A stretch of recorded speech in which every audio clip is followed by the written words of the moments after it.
Une de mes principales missions était l'accueil des visiteurs officiels ou officieux, mais chaudement recommandé.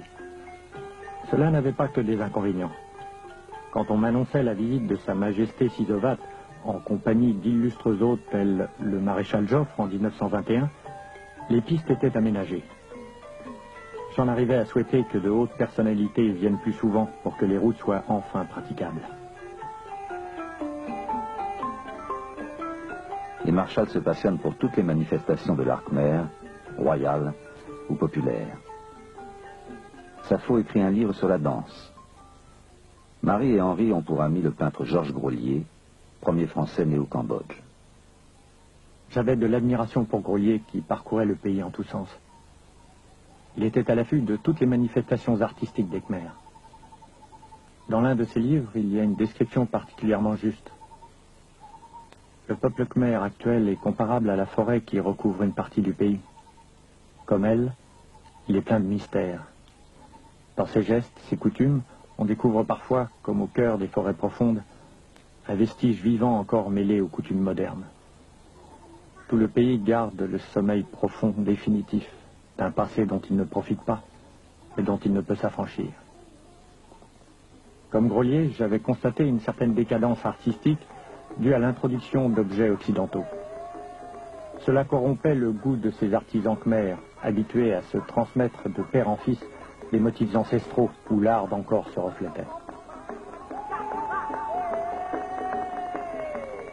Grolier se bat pour éviter que cette culture ne disparaisse à tout jamais. En 1920, il crée à Phnom Penh l'école des arts cambodgiens et le musée Saro, dont il est le premier conservateur. Grolier expose les sculptures et objets recueillis à travers tout le pays, en particulier ceux provenant d'Angkor.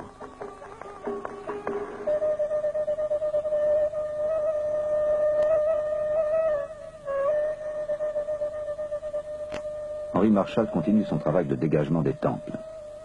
L'école lui donne des moyens et un photographe.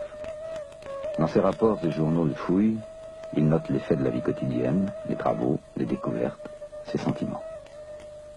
Je suis dans ma voie. Ma vision d'art s'affine et se développe. Nous travaillons à mettre à jour et reconstituer des monuments majestueux. Ce sera long et fatigant, mais nous réussirons, parce que nous avons l'enthousiasme.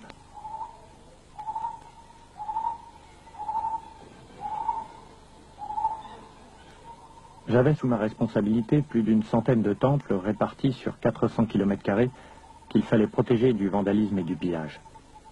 Je n'ai jamais pu empêcher les touristes d'emporter des pierres sculptées, car pour beaucoup de gens, cela ne constituait pas un vol, puisque d'après eux, ces pierres n'appartenaient à personne. Sujet brûlant dont nous parlions souvent avec Georges Grolier.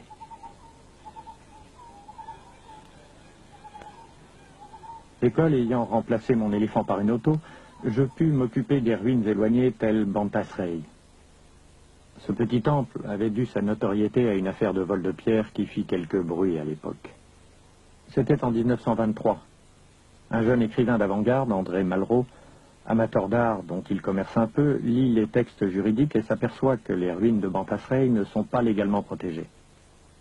Sous couvert d'une mission archéologique, il vient à Angkor où je le rencontre avec sa femme Clara et un ami. Un jour, tous trois se rendent à Bantasrey.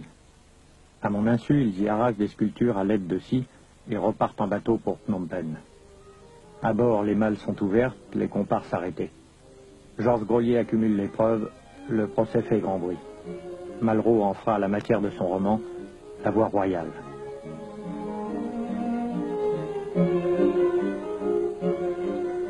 L'école en profite pour mener campagne pour la protection des ruines. Les hommes de terrain fournissent les données aux chercheurs. À Paris, Georges Coedes et Philippe Stern établissent la chronologie des temples khmers, tous construits du 9e au 14e siècle. Il faudra 35 ans pour ériger Angkor Wat. En Europe, pendant ce temps, les chrétiens bâtissaient leur cathédrale.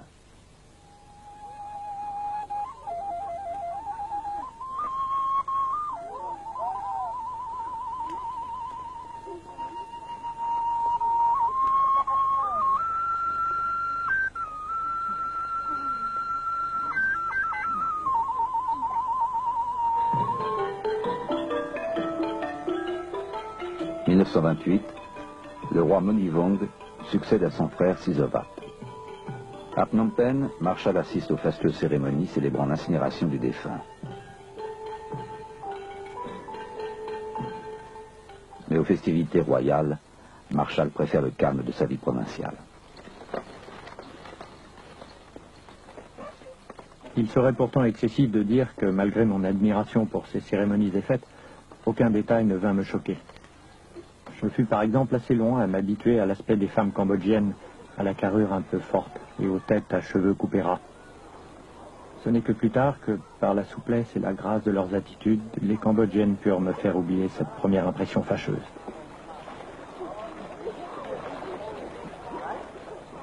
Marshall l'oublie si bien qu'il donne une sœur à sa fille Sapho, Sally, de mère cambodgienne. Sapho ayant atteint l'âge de voler de ses propres ailes, Marie, avec beaucoup d'abnégation, accueille et éduque Sally, comme si elle était sa propre fille. Après l'affaire Malraux, Marshall est de plus en plus sollicité. Pour de nombreux écrivains et artistes, Angkor devient une escale obligée, une source d'inspiration. Pierre Benoît et son roi lépreux, ou Claudel, qui n'apprécie guère les temples.